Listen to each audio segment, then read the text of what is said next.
Hi, I'm Mark Fischer, candidate for the Pennsylvania House of Representatives in District 50. This is Mark and Sam on the back porch.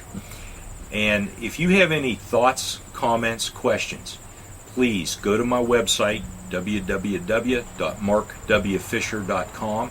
Fischer is spelled F-I-S-C-H-E-R. Now, I recently gave a speech to a group, and I want to go point by point through it for the viewers because they really got to see this. And I'll link this too. This is from the Commonwealth Foundation, but it's 5 scary facts about Pennsylvania's welfare spending. And everybody in the audience kind of chuckled when I did that. Sure. And then when I read these point by point, the gasps. I was going to say, no laughing at that No. point, I'm sure. So let's take them. The top 5 scary facts, like they say on late night TV. Number 1, 40 cents of every state tax dollar goes into welfare spending. Oh my goodness. That's right. 40 cents. 40 cents out of every state tax dollar that's collected goes to welfare spending. That's the least of the troubling ones. Number 2, welfare spending grew 3 times faster than the rest of the state budget since fiscal year 2002-2003. Triple the growth than the rest of the state budget. Think about, and this is what I like to do and challenge people, think about what we could do if we weren't spending the money this way. Think about the important things that we need here in the 50th District Oh my. that would make life better and produce lasting results. Right. I drive a lot for my job. I'm thinking roads, bridges, please. We're getting a lot of bridges, We you got are. to admit. We are now, but I'm talking all the way across the state No, too, not it's- just in our area. yeah. I mean, it's everywhere. What's interesting is the amount of attention that the lip service politicians have put on infrastructure. That's the buzzword for elections. Yes, but where are the results? I know. That's the key. Back to the welfare list. Number 3, the number of Pennsylvanians in poverty increased nearly 50% in the last decade, the last 10 years. The number of Pennsylvanians in poverty has doubled. The whole point of this is to keep people out of poverty. We're making it so they're sucked into it. Yeah, this was supposed to be a hand up, not a handout. Yeah. Well, it's a handout, all Oh, I right. know. A handout of the system. You're stuck. Right. Number 4, welfare spending is projected to grow 5 times faster than revenue for the period of 2011 to 2014. Okay, 5 times faster. Pretty hard to balance your budget when you're doing that. Not going to happen. Let your expenses run 5 times faster than the money you're putting in your checking account, and see how quickly the bank gives you a call. Yeah, businesses and individuals can relate to that. Oh, absolutely. If I said your rent is going to go up 5 times in that period, Oh my. what would you do? Move. And you got to keep in mind that this represents 40 cents of every tax dollar. Yeah. So you get the idea of the Oh, number my. and what we're up against. Number 5, this one really makes me mad.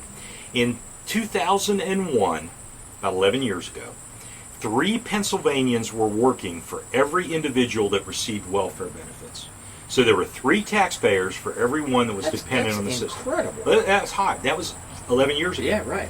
Today, the ratio has dropped to only 2 people working for every person receiving benefits.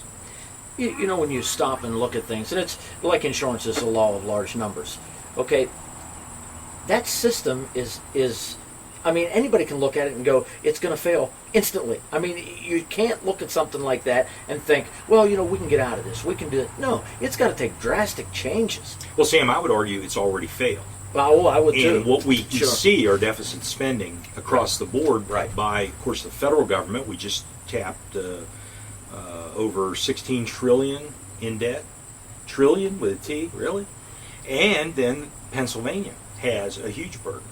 And you can argue, look, I don't buy the argument. We can play the blame game all day long. Sure. I can point to what administration was in, did this, did that.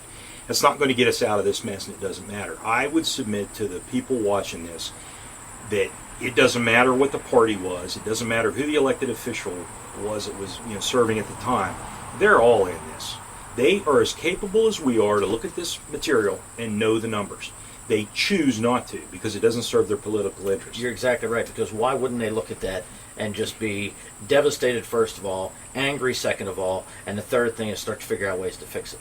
Exactly. I mean, that's just common sense. Why aren't we moving to a solution? Why is the poverty rate doubling?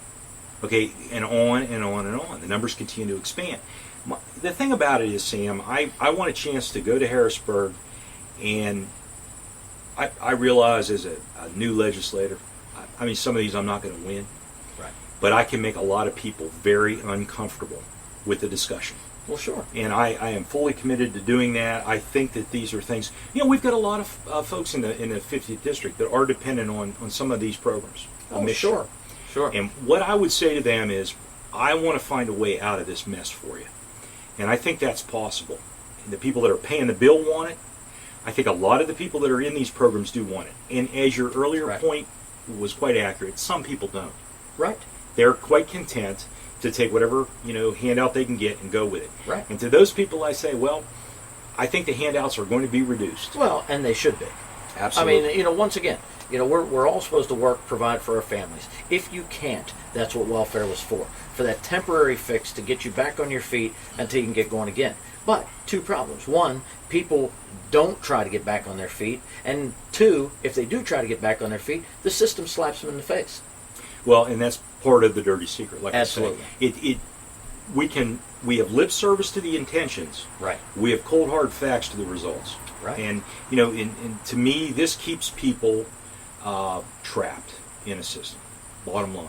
Well, it's funny.